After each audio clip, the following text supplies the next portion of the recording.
I would like to pause here for a few minutes because I want to talk about something quite special happening this coming week.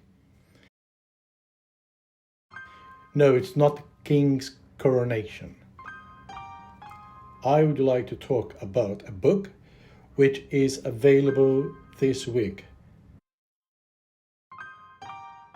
The book is called SHERD by my good friend and fellow mudlark Richard Hemery, or the Professor as I call him. Richard spent the last 5 years creating this book and it's now ready to go.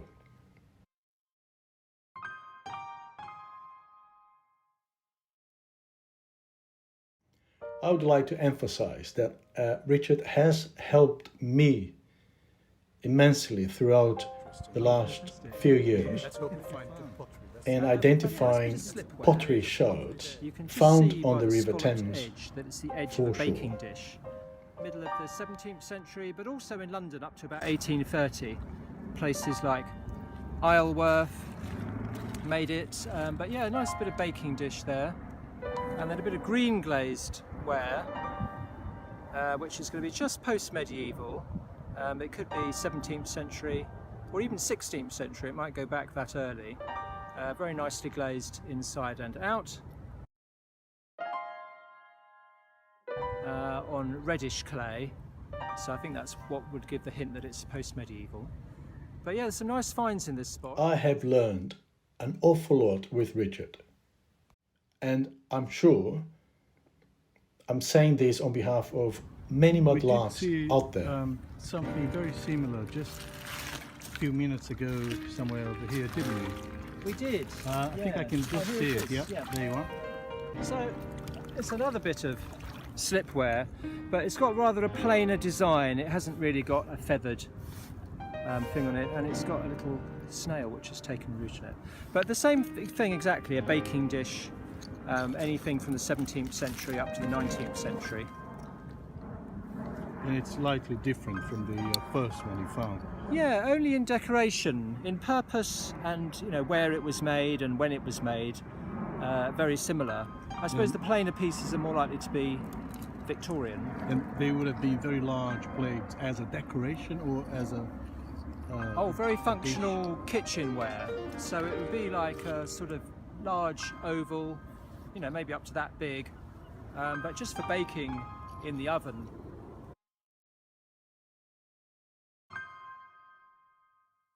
These in pride of place in museums, but in their day they're very humble, domestic, utilitarian pottery that would be sold to all classes of people just for use in the kitchen.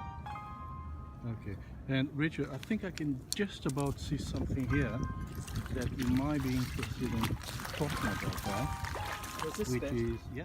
It is definitely a helpful book in identifying pottery sherds, and it points the way to some resources from further research, which is really great.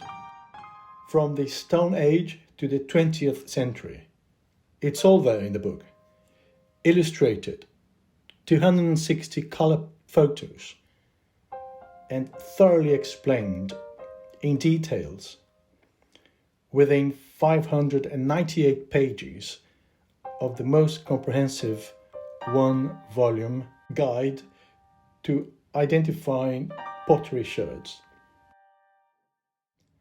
9 chapters covering period of British pottery from home and imports. Quite heavy book, it weighs 2 kilos, but it's not just heavy as a weight, it's very heavy in history too. Richard gives an introduction to tobacco clay pipes, when and how they were produced, why and how they first arrived in this country, and how to date them, which is very useful. We've got more finds there, Richard. Yeah, we have a nice little pile of finds the Thames has given us. A very nice pipe with the maker's name on it. So one side says Burns and the other side Cutty. And a Cutty is a shape of pipe where you can see the shape. It's a Victorian pipe, but I've only just noticed that it's got actually holes in the inside, you know, to improve the smoking quality, which you don't get on earlier pipes.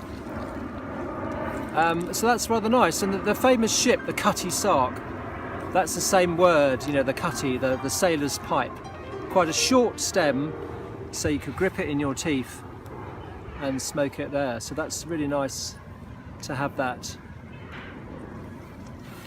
on it. And then a much older pipe, well, two old pipes actually, two much older pipes. When tobacco first came into this country, it was grown in America and imported across the ocean, and it was very expensive. So the bowls of the earlier pipes, you can see, are much, much smaller than the later pipes. So this would be the beginning of the 17th century, beginning of the 17th century, and sort of the end of the 17th century. And you can see that they get larger as the century goes on.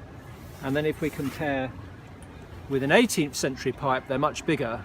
Tobacco got cheaper. And then pipes in the Victorian period get a bit smaller again, just for reasons of practicality, I think. So sometimes these will have maker's mark on the heel. Sadly, there's nothing on these ones, but you sometimes get initials of the pipe maker or a device on the base of the heel of the pipe. But it's nice to get back to the 17th century, the time of the English Civil War and the very start of smoking in the UK. It's a very useful information to learn, as we all know. You see, clay pipes are everywhere on the foreshore, together with a large selection of different pottery sherds. I'm not going to give too much away because I want you to go and get a copy to go on your bookshelf so that you can refer to whenever you need it.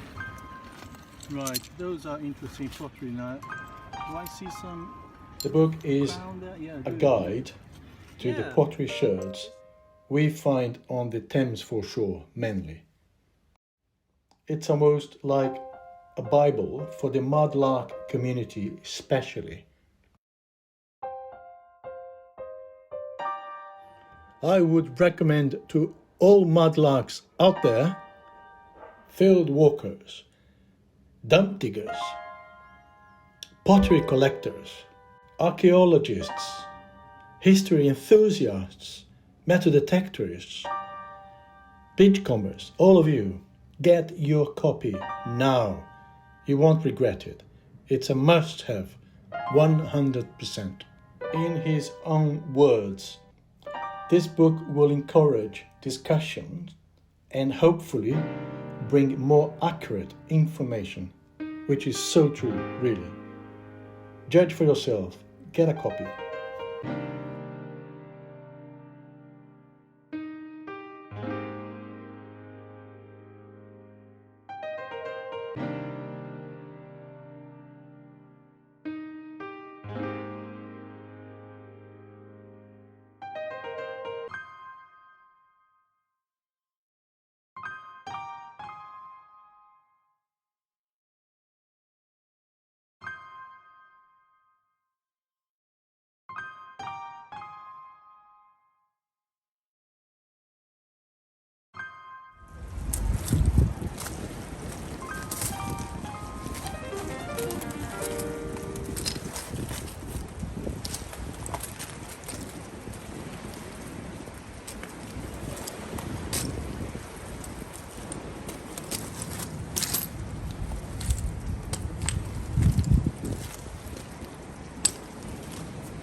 The Extraordinary World of Mudlarking.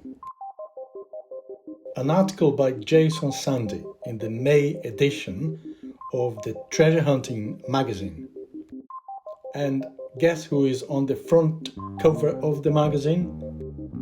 Thank you, Jason, and the editor, Mr. Julian Evan-Hart, and of course, thank you to the photographer, Tom Harrison. Jason gives an insight about what is mudlarking on the foreshore of the River Thames. It's a very interesting article as it covers fascinating finds discovered by mudlarks and metal detectorists on the River Thames. Jason also mentions about his latest book, Mudlarks, Treasure from the Thames. His book was published last year. If you haven't got a copy yet, they're still available in the major bookstores in the UK, and you can also find them online.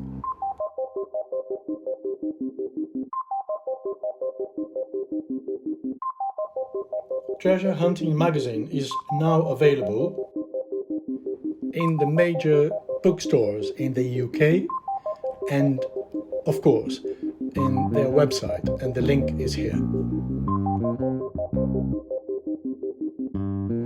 And before you ask me, yes, my copy has been framed and now hangs up on the wall next to the Thames VC frame, as you can see there.